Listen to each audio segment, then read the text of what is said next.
This week we're going to talk about the changes that technology has brought to the workplace, and we can think of these things contemporarily as being confined only to the computerization of various processes and record-keeping matters and methods, but there is a great deal more to it. One can go back in history and look at innovations such as the water wheel and other types of things that have helped us accomplish work. But the issues really are the same regardless of what time period that you're looking at. Contemporarily, we can see that the workplace has evolved from a discrete time and a defined place to a timeless, wall-less, and sometimes virtual existence. And within the context of technology, Volte tells us that when it comes with consumption of goods and services, it is likely that high levels of consumption do not diminish the desire for still higher levels of consumption. In other words, the appetite may grow with eating. This is on page 173 of your text. And Volte also paints a vivid picture of technology and society over time as jobs have been created and jobs have been extinguished. And it's been a great debate of technological historians as to the chicken-egg factor there. Did technology in fact sort of invent humans out of jobs, or has it been just sort of a natural process that one could not entirely blame technology more than any other factor in play? So it's a pretty heady discussion when you get a bunch of academics, especially historians, in a room and turn them loose on each other. However, the marriage of technology in the workplace has been one of necessity and progress, bringing with it a host of intended and unintended consequences, which we've talked about a little bit in other contexts. The intended context of a technology is what it's designed to be used for, and of course the unintended context is what it's actually used for. If you consider pharmaceuticals and you consider things that are prescribed off-label, for instance, for another type of malady, rather than what the drug was actually approved by the FDA for, then you kind of can get a sense of the intended, unintended sorts of purposes when we think about technology. So there's more than one way to apply a laser, if you will. Think of it that way. As Volte points out, the effects of technological change are complex, and it's easy to fix upon one particular result and ignore others. This is a pretty in-depth argument when you start to pull it apart, and in fact this is the subject of my dissertation. The title is extremely obscure and very narrow.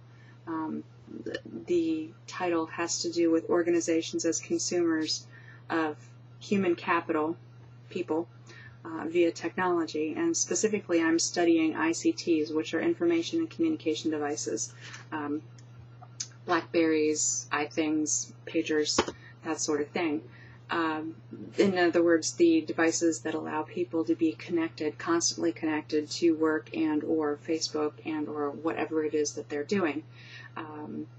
There are a lot of pragmatic uses for these sorts of things, but as Eric Trist wrote in 1981, information technologies, especially those concerned with the microprocessor and telecommunication, this thing, give immense scope for solving many current problems if the right value choices can be made.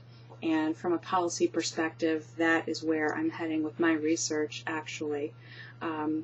It's interesting to note that there is nothing out there that has addressed the non-working hour policy application of employees being tethered to their iThings or their Blackberries or whatever the case is, in terms of saying thou shalt not work 90,000 hours a week because they don't want you to burn out or whatever the case is. And all of these sorts of negative effects we know from the literature exist in the form of work-life balance research. However, to date, there has been no record of a study involving organizations and policy development stating that Organization X only wants their employees to work 45 hours a week, and this includes picking up emails or texts or Yammer transmissions at 3:30 in the morning. In other words, placing prescriptive boundaries on the amount of time that people work, actually. So as organizations have grown their desire for higher levels of consumption, they've also placed new and additional demands on human capital, or the people, to stay connected outside of a straightforward 40-hour work week in the name of productivity. And these are all very emotionally charged words when you start to take them apart: efficiency, productivity, human capital. Human capital is an economic term that was used solely within the context of economics up until maybe the last decade or so, where business sort of picked up on it and replaced human resources with human capital. And human resources used to be called personnel. So there's been sort of an incremental dehumanization of the people involved, somewhat within the context of the emerging technological developments. These things have sort of come side by side, and it's really hard to ignore the fact that these things have occurred together. So many employees have pagers, Blackberries, iPhones, wireless connectivity, and laptops that can deliver the latest report figures and alert them to new work developments regardless of importance.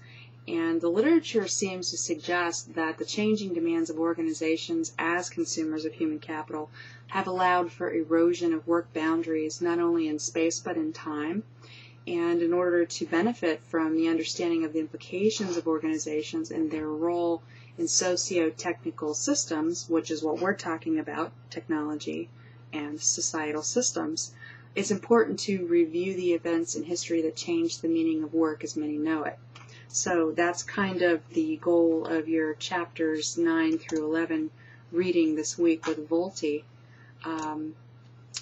It's the type of thing that when you take it apart, you can see that notions of efficiency have grown from what used to be very discrete engineering measures to gauge the amount of force and effect a particular innovation might use to accomplish work, to trying to apply what we would normally apply to a machine to a human. And of course we know with the laws of conservation, when we apply that to machines, there are limits, obviously invoking the law of diminishing returns at some point. And humans are no different. So the negative effects that we start to see are absenteeism and burnout and lack of engagement, lack of job satisfaction, mistakes. And one of the things that's been interesting over the past couple of years in terms of research is that the ubiquitous studies on multitasking seem to suggest that the many technological aids we have at our disposal, there still are limitations on how well humans can do many things at once. In fact, the research seems to suggest that multitasking is somewhat of a myth created to dupe people into thinking that they can be more effective and efficient and therefore get more done, when the reality of what the research shows is that people are distracted and less effective because they're trying to multitask and therefore paying attention to everything at once while not necessarily focusing upon any one thing at a time in a very complete or thorough fashion.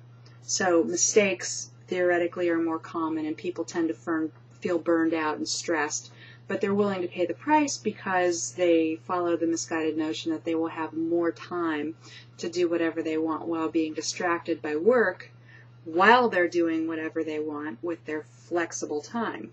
So like anything else, a high degree of technology that interlaces with the illusion of multitasking can be overkill and therefore ineffective. One of the other things that's pretty important to understand about technology and work, and this is an area that I've dug into quite a bit, is that technology and the notion of efficiency has also allowed organizations to control their people in ways that were not previously considered. For instance, monitoring of employee activities can take the form of security cameras, GPS devices, log-in, log-out times, phone monitoring, call monitoring for customer service, that sort of thing. And the element of technology as a social control is well known throughout the concept of Big Brother, and somewhat of an Orwellian, George Orwell's 1984 concept. The idea that someone is always watching and therefore judging through technological means has become real and so ubiquitous that, frankly, people don't realize such surveillance is occurring, or they may have become desensitized to it and no longer care. One, in my humble opinion, is a larger problem than the other, but you can judge that for yourself. So, some of the other things that have happened is that case law is developing fairly rapidly, and in the late 2008, early 2009, we saw the pendulum swing from the side of the employer back to the side of employee in terms of protecting privacy. We're seeing a little bit more case law come through the channels now that seems to suggest that judges aren't necessarily going to side for corporations regardless of whether or not an employee was logging into their personal email during work time. And at one point it was thought that employees should be at work and employers own every keystroke that they produce during work time on work equipment, etc., etc. It's not so much that way anymore. And a great theorist, organizational behavioral theorist, Carl Weick, who's extremely obscure and very esoteric, crazy guy to listen to. He's all over the board, but yet he's really brilliant. His whole concept about organizations in imagination was that just because an organization had a failure of imagination doesn't mean that a particular phenomenon or event wouldn't occur. And he's right, and he framed that whole issue within the concept of 9/11. He sat on the 9/11 Commission, and interestingly, when I heard him speak in 2008, he informed us that he doesn't fly. Well, that's probably a conversation for another day, but in other words, the point is just because you can't imagine a consequence from a particular technology doesn't mean that it might not occur. So all of these things converging at some point sort of bring to mind the fact that we know that humans have limitations. How the limitations will be manifested, lots of different ways, lots of different things can happen, lots of different subtleties in productivity and the workday can occur. So keep this all in mind as you go through your reading this week and ask yourself some serious questions about how you might feel in terms of being monitored, and take away some of the desensitization that you probably feel knowing that there are security cameras everywhere, knowing that when you go into a computer lab on campus that you're being watched by someone, maybe several someones, maybe through different types of means. Keep in mind that anything you do on a campus computer is obviously traceable and stored somewhere. Keep in mind that anything you do on Facebook or any other social networking or anything on the web for that matter is traceable. It's not like you can really be out there completely and totally anonymous. If somebody wants to get into your stuff, for lack of a better way to put it, they sure can. So don't ever think that anything you put on the internet is not forever.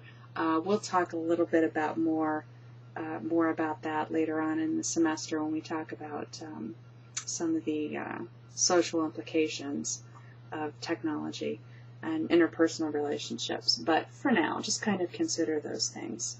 And as always, if you have any questions, please don't hesitate to contact me. Looking forward to some good discussions this week. Thank you.